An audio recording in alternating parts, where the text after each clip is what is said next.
Saudara, elektabilitas bakal calon memunculkan sejumlah nama yang diunggulkan jika bersaing di pemilu 2024. Survei Litbang Kompas pada 27 September hingga 7 Oktober menunjukkan elektabilitas Ganjar Pranowo, Prabowo Subianto sampai Anies Baswedan tergolong selisih tipis saat diuji 1-1 atau head to head. Saat Ganjar Pranowo dihadapkan dengan Prabowo Subianto, hasil survei Litbang Kompas menunjukkan elektabilitas Ganjar 52,9% dan Prabowo di 47,1%. Ketika Ganjar dihadapkan dengan Anies Baswedan, terlihat elektabilitas Ganjar di 52,8%, sementara Anies di 47,2%. Jika Prabowo Subianto dihadapkan dengan Anies Baswedan, elektabilitas Prabowo ini ada di 52,1, sedangkan Anies di 47,9.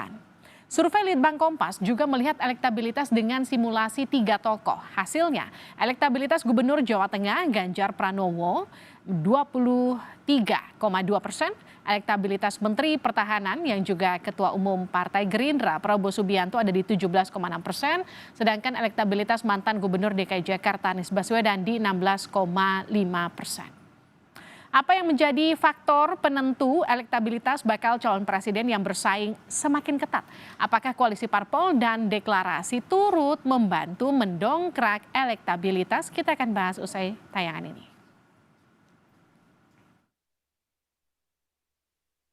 Satu tahun menjelang pendaftaran peserta pemilihan presiden 2024, belum ada tokoh bakal calon presiden yang elektabilitasnya dominan. Ini tergambar dari hasil survei Litbang Kompas 27 September hingga 7 Oktober 2022. Dalam simulasi 1-1, elektabilitas Ganjar Pranowo, Prabowo Subianto, dan Anies Baswedan tidak terpaut jauh. Jika Ganjar Pranowo berhadapan dengan Prabowo Subianto, hasil survei Litbang Kompas menunjukkan elektabilitas Ganjar 52,9% dan Prabowo 47,1%. Ketika Ganjar Pranowo dihadapkan dengan Anies Baswedan, terlihat elektabilitas Ganjar 52,8%, sementara Anies Baswedan 47,2%. Saat Prabowo Subianto berhadapan head-to-head dengan Anies Baswedan, elektabilitas Prabowo 52,1%, sedangkan Anies Baswedan 47,9%. Dinamika yang tentu akan menjadi pengubah konstelasi tentu adalah ketika itu ada perubahan yang cukup signifikan dalam pergerakan Ganjar ya. Apakah Ganjar dalam waktu dekat ini akan didukung oleh partai PDIP dan segera dideklarasikan ataukah tidak? Ketika ini tidak, tentu bisa saja terjadi perubahan dinamika yang mungkin bukan pada Ganjar, tetapi pada lawan-lawannya, misalnya pada Anies dan pada Pak Prabowo ya. Tapi makin ke sini kan makin cukup banyak lah yang merapat untuk mendukung Anies ya. Mulai dari Nasdem, lalu juga sebenarnya Demokrat mulai merapat, kemudian juga PKS ini juga preferensinya lebih memang ke Anies gitu ya, sehingga suara Anies makin dekat ketika dikompetisikan misalnya dengan Prabowo gitu ya. Elektabilitas Ganjar Pranowo selalu unggul saat dihadapkan Prabowo Subianto maupun Anies Baswedan. Namun PDI Perjuangan sebagai parpol Ganjar Pranowo belum menentukan sikap karena masih menunggu momentum tepat untuk mengumumkan capres dan cawapres. Nah, persoalan capres-cawapres nanti akan tiba momentumnya. Dan Pak Jokowi pun kan berpesan jangan lama-lama, maksudnya jangan mendekati Oktober ketika pendaftaran itu mau dilakukan. Tafsirnya kan seperti itu. Tetapi Presiden Jokowi kan juga sama-sama memiliki kesepahaman yang sama. Bahwa tanggung jawab pemimpin itu berat. Itu yang menjadi prioritas kami. Sedangkan koalisi Partai Gerindra dan PKB akan segera mengumumkan bakal capres-cawapres yang bakal diusung. Ketua Umum PKB, Muhaimin Iskandar menyebut saat ini koalisi Partai Gerindra PKB masih membahas bakal calon capres dan cawapres. Sejauh ini kita berkoalisi terus dengan Gerindra dan kita akan memantapkan dengan sekretariat bersama dan langkah-langkah yang disusun di situ nanti akan kita umumkan. Nanti sampai kapan Gus? Ini kan sudah ada Ya, beberapa... masih setahun kan, masih setahun. Penentuan capres dan cawapresnya Ya gimana? segera, moga-moga bisa segera. Ada sosok yang sudah Kalau saya capres lah. Sementara itu, Wakil Sekretaris Jenderal Partai Nasdem, Hermawi Taslim optimistis elektabilitas Anies Baswedan akan semakin naik seiring dengan dukungan koalisi pendukung Anies. Nah, survei yang terakhir itu menarik karena kenaikan Anies itu paling tinggi. 4% kenaikan Anies, 1% kenaikan Ganjar, dan Prabowo turun 7%. Jadi ke depan kami optimis karena pertama Anies sudah purna tugas sebagai gubernur, dia akan lebih banyak menyapa rakyat. Yang kedua, koalisi kami akan segera terbentuk. Saat menghadiri hari ulang tahun Golkar, Presiden Joko Widodo mengingatkan partai politik agar tidak sembarangan menentukan bakal capres dan cawapres.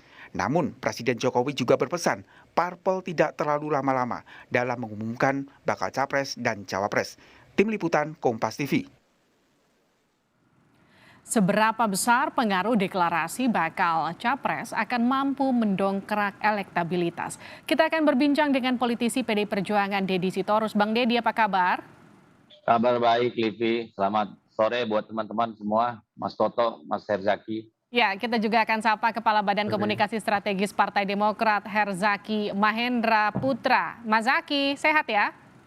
Ya, alhamdulillah sehat. Selamat malam Mbak Livi, Mas Toto, Mas Deddy. Ya, kita juga akan sapa peneliti senior Litbang Kompas Toto Suryaning Tias. Mas Toto, selamat malam.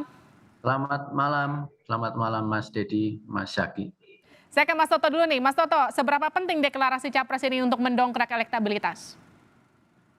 Kalau dari sudut pandang angka, tidak terlalu penting. Itu kan dari sudut pandang non-angka ya, jadi kualitatif. Kalau dari sudut pandang angka, yang kita bisa cek di sini, angka-angkanya belum ada yang dominan. Jadi ketika ditanyakan dengan top of mind, kemudian disimulasi dengan 4 calon, kemudian disimulasi dengan 3 calon, apalagi 2 calon, itu angka-angka yang diraih itu semakin mendekat.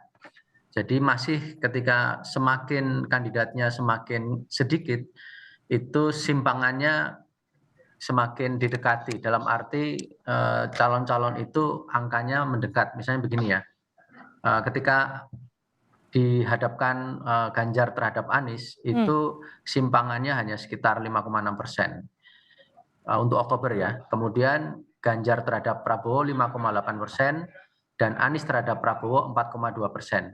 Nah ini selisih angka 5,6, 5,8, 4,2 ini relatif masih kompetitif.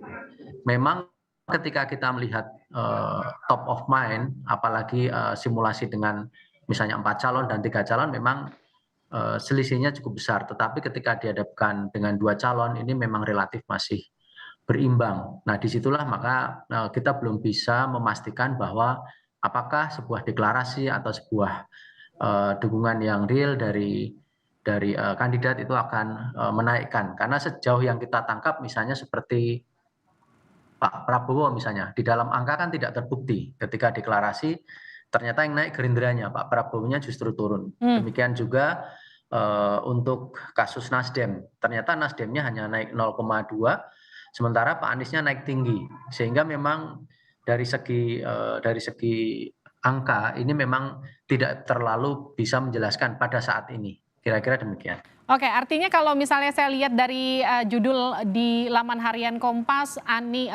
Ganjar di puncak, Anies menanjak. Apakah kemudian kalimat Anies menanjak dan juga kalau kita sambungkan dengan hasil survei Litbang Kompas yang memang di sana juga kita bisa lihat surveinya Pak Ganjar sedikit stagnan, sementara Pak Anies perlahan tapi pasti sedikit demi sedikit terus menaik begitu. Apakah ini juga ada korelasinya dengan deklarasi Nasdem terhadap Anies? Saya rasa ada, tetapi masih sedikit karena kebetulan secara teknis survei kami kan berakhir kira-kira 3 hari setelah deklarasi Pak Anies oleh Nasdem, sehingga saya sih meyakini bahwa itu belum bersosialisasi di responden ketika data ini kami ambil. Nah, mungkin akan berbeda ketika misalnya nanti akan dilakukan taruhlah 3 bulan lagi ketika tersosialisasi lebih luas bahwa Pak Anies ini dicalonkan oleh Nasdem. Oke, saya ke Bang Deddy. Bang Deddy, kalau judulnya tadi saya ulang lagi, Ganjar di puncak, Anies menanjak. Ini punya kader yang udah ada di puncak sejumlah lembaga survei loh, nggak cuma Litbang Kompas. Tapi apa yang bikin PDI Perjuangan masih nunggu aja belum deklarasi juga sampai sekarang? Saya pertama harus sampaikan bahwa PDI Perjuangan tidak pernah terburu-buru mencalonkan seorang presiden. Jangankan seorang presiden, yang namanya bupati, wali kota, gubernur pun kita tidak pernah dalam sejarahnya terburu-buru.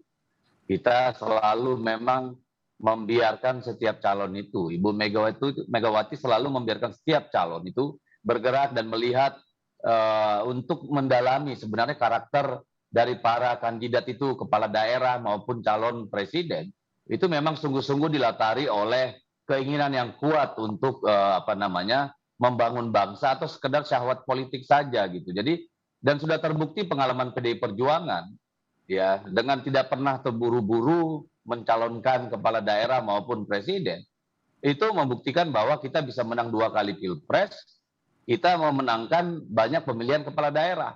Ya, kepala daerah kita itu lebih dari 246.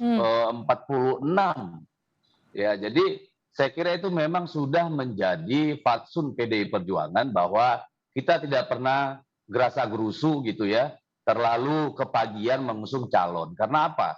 PDI Perjuangan itu menempatkan pemilu sebagai sebuah kontestasi yang dimana basis kekuatannya adalah partai.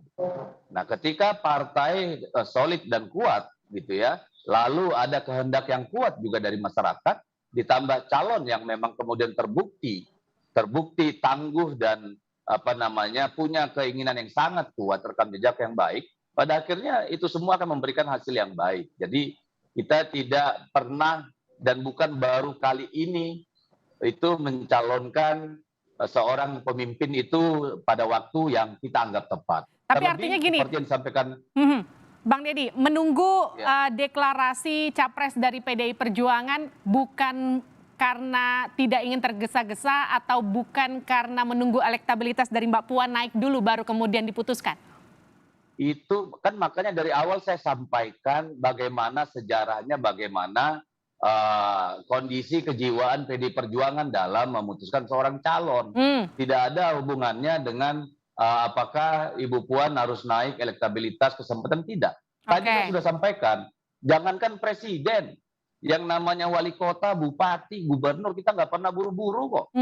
Nah, kenapa sekarang kita disuruh buru-buru gitu? Padahal seperti yang disampaikan Ibu Megawati, beliau lebih concern bagaimana menjaga soliditas pemerintahan ini, menghadapi persoalan pandemi, menghadapi potensi krisis ekonomi yang akan dialami oleh dunia pada tahun yang akan datang, masalah soal kondisi pangan rakyat kita, ini semua memerlukan konsentrasi pemikiran, dan PDI Perjuangan itu memutuskan, Ibu Megawati tidak saja karena kebiasaan yang tidak terburu-buru, tetapi mewakafkan PDI Perjuangan untuk selalu berada di belakang pemerintahan hingga pemerintahan ini bisa berjalan dengan baik.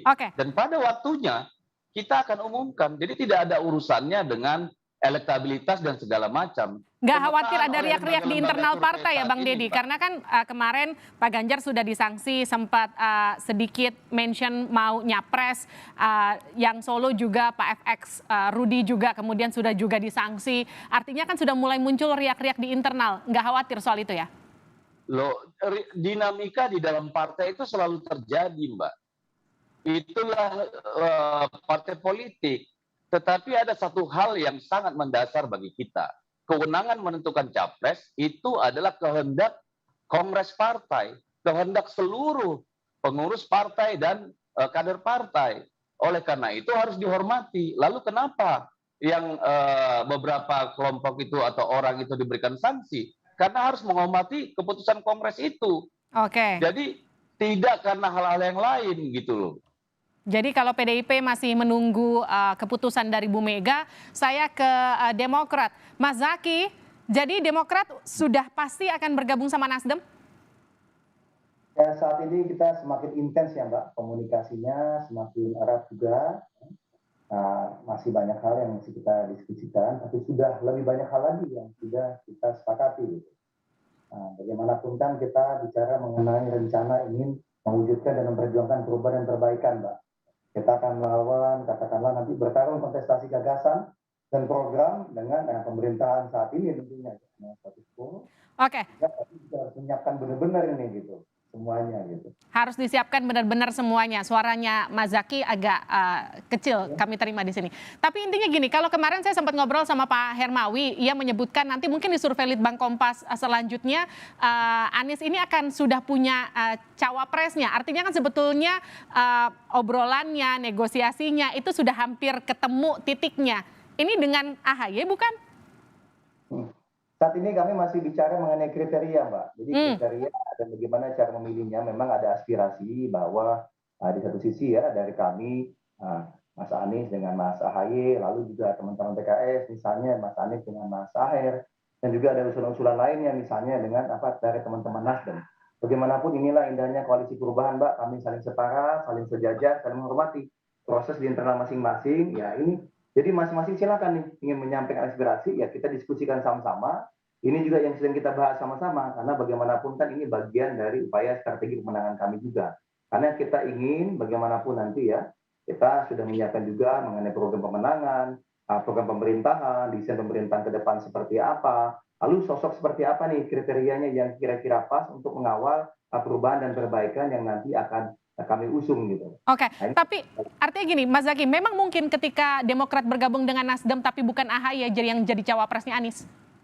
Ya, saat ini kami belum bisa berandai-andai, Mbak. Kita masih dalam proses ya. Bagaimanapun, seperti Mas AHY sampaikan, kami bertiga ini memulainya tidak dan tanpa prasyarat apapun gitu. Selain hanya ingin melakukan perubahan dan perbaikan untuk bangsa ini. Karena itulah diskusi terus berjalan hampir setiap minggu, sudah beberapa bulan ini. Karena kami ingin benar-benar mempersiapkan agar semuanya bisa optimal jika nanti koalisi ini kami umumkan kepada publik gitu loh, Mbak. Jadi udah tinggal bergerak maju saja, sudah tidak ada lagi istilahnya bicara lagi ke belakang atau masih berdiskusi, tapi langsung fokus kerja langsung menyentuh kepada rakyat gitu, Mbak, menuju ke 2024. Oke, ini nampaknya dua-duanya masih wait and see nih, Mas Toto. Ini kira-kira apakah akan berpengaruh pada survei Litbang Kompas selanjutnya? Bagaimana kita membaca elektabilitas pergerakan pada Capres? Ya ini kan lumrah ya. Jadi memang kita juga melihat situasinya kan tidak semuanya linear ya. Jadi ketika seorang calon itu dideklarasikan, bagaimana mempertahankan calon saja sudah repot ya elektabilitasnya. Belum lagi nanti parpolnya harus masih mencari koalisi. Tapi memang kalau dari pasangan-pasangan calon presiden yang kami coba simulasikan, ditanyakan, memang kelihatan bahwa belum terlalu dominan keunggulannya. Jadi lagi-lagi mirip seperti komposisi ketika kita tanyakan siapa calon presiden yang dinilai paling layak. Ketika dipasangkan dengan nama-nama capres, itu juga memang ada yang unggul sudah pasti, tetapi itu tidak dominan dan tidak konsisten di seluruh pasangan. Jadi dari situ memang kelihatan bahwa 3 kandidat yang sekarang menjadi top 3 itu memang masih sangat berpeluang untuk saling mengungguli satu dengan yang lain. Kita harus ingat bahwa di Januari 2002 ini elektabilitasnya Pak Prabowo itu sangat tinggi. Lalu tiba-tiba meluncur di bulan Oktober ini hanya dalam waktu 10 bulan. Jadi memang masih banyak hal yang harus dikerjakan di tingkat kandidasi supaya para calon kandidat yang mau dicalonkan oleh partai ini elektabilitasnya lebih mapan. Artinya kira-kira kesimpulannya gini, deklarasi nggak deklarasi nggak gitu pengaruh terhadap elektabilitas para capres sejauh ini ya, paling nggak di hasil survei di bulan Oktober, kira-kira gitu ya Mas Toto ya? Itu terbukti di Pak Prabowo. Oke. Jadi Pak Prabowo ini kan turun jauh sekali ya, melebihi simpangannya kan 2,8. Biasanya kan supaya aman kan dikalikan 2, 5,6. Itu melebihi 5,6. Jadi itu betul-betul signifikan turunnya. Kalau kita cari di angka memang ada indikasi bahwa kenaikan Pak Anies ini mengurangi elektabilitasnya Pak Prabowo karena basis masanya irisannya cukup besar gitu. Jadi nanti kalau kita hubungkan dengan cawapres itu juga demikian. Baik.